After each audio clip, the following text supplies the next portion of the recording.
சில குடும்பங்களில் பார்த்தீங்க அப்படின்னாக்கா எந்த நேரமும் ஒரே சண்டை சச்சரவு, நிம்மதி இல்லாத ஒரு வாழ்க்கை, எந்த நேரமும் ஒரே சத்தம்.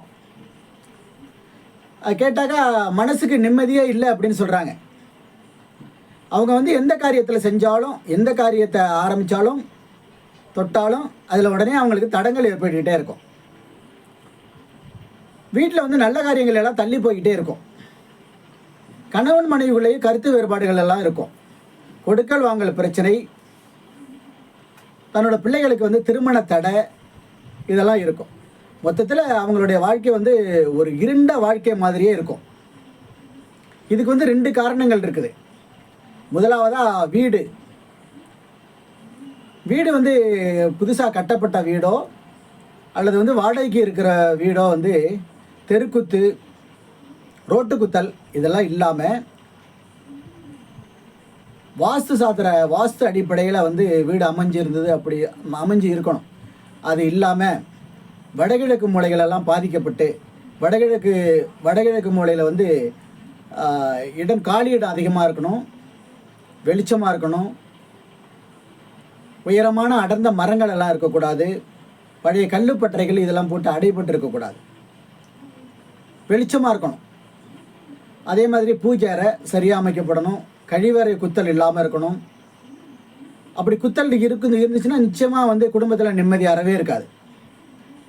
2வது முக்கியமான ஒரு காரணம் என்ன அப்படின்னு கேட்டிங்கனாக்கா, தன்னுடைய முன்னோர்கள் மூதாதையர்களுக்கு வந்து திதி கொடுக்காமல் இருக்கிறது. திதி கொடுக்கணும், வருஷம் அவங்களுக்கு திதி கொடுக்கணும். அவங்களுடைய சாபம் ஏற்பட்டது அப்படின்னு வச்சிங்களேன், அது வந்து ரொம்ப ரொம்ப குடும்பத்தை பாதிக்கும். இறந்து போனவங்களுக்கு வந்து முதல் வருஷத்தில் வந்து வருஷாப்பிய திதி கொடுக்கணும். அதுக்கப்புறம் ஒவ்வொரு வருஷமும் அந்த திதி கொடுக்கணும். திதியே அப்படின்னா என்ன அப்படின்னு கேட்டிங்கனாக்கா, பிரதமையிலேருந்து அமாவாசை அல்லது பிரதமையிலேருந்து பௌர்ணமி, இதில் எந்த திதியில் வந்து அவங்க இறக்குறாங்களோ அதை திதி, அந்த திதி வந்து தேய்பிறையிலேருந்து வருதா இல்லை வளர்பிறையா அப்படின்னு நம்ம பார்த்து அந்த திதி வந்து 1வது வருஷத்துலேருந்து கொடுக்க ஆரம்பிக்கணும். திதி வந்து அந்த திதி வந்து சூரிய உதயம் இருக்கிறப்போ இருக்கணும். வீட்டிலையோ அல்லது கோயில்கள்லையோ அல்லது ஆற்றங்கரை கடற்கரையில் திதி கொடுக்கலாம். பச்சரிசி, வெல்லம், காய்கறிகள் இதை வந்து தானமாக கொடுக்கலாம். ஏழைகளுக்கு வந்து அங்கே இருக்கிற ஏழைகளுக்கெல்லாம் அன்னதானம் கொடுக்கறது ரொம்ப ரொம்ப ரொம்ப சிறப்பு. அப்படி செய்யாத பட்சத்தில் தான் வந்து முன்னோர்களுடைய சாபத்துக்கு ஆளாகி பல கஷ்டங்களை அனுபவிக்கக்கூடிய நிலைமை ஏற்படுது.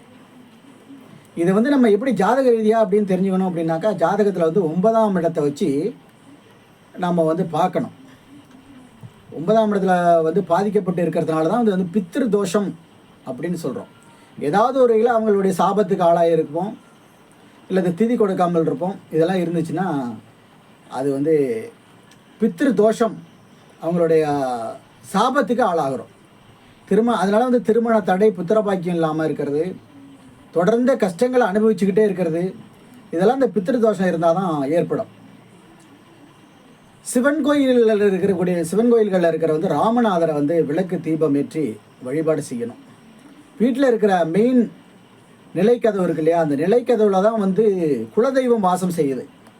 அதனால் வெள்ளிக்கிழமை அன்னைக்கு மஞ்சள் குங்குமம் வச்சு தூப தீபம் காமிக்கணும் நிலைக்கதவுக்கு, மெயின் நிலைக்கு. குலதெய்வத்தை வந்து மனதார பிரார்த்தனை பண்ணிக்கணும். இறந்தவர்களுடைய படத்தை வந்து கண்டிப்பாக வீட்டில் வந்து தெற்கு திசை நோக்கி தான் மாட்டி வைக்கணும். வேறு எந்த திசை நோக்கி மாட்டி வைக்கக்கூடாது, தெற்கு திசையை நோக்கி மாட்டி வைக்கணும். அந்த இறந்தவங்களுடைய படத்தை வந்து பூஜை அறையிலையோ அல்லது படுக்கை அறையிலையோ வைக்கக்கூடாது. பொதுவாக வந்து முன்னோர்களுடைய ஆசீர்வாதம் நமக்கு இருந்தாலே எடுத்த காரியங்களில் வந்து வெற்றியும், குடும்பத்தில் வந்து மகிழ்ச்சியும் சந்தோஷமும் மன நிறைவான ஒரு வாழ்க்கையும் நிச்சயமாக ஏற்படும். வாழ்க வளமுடன். நன்றி, வணக்கம்.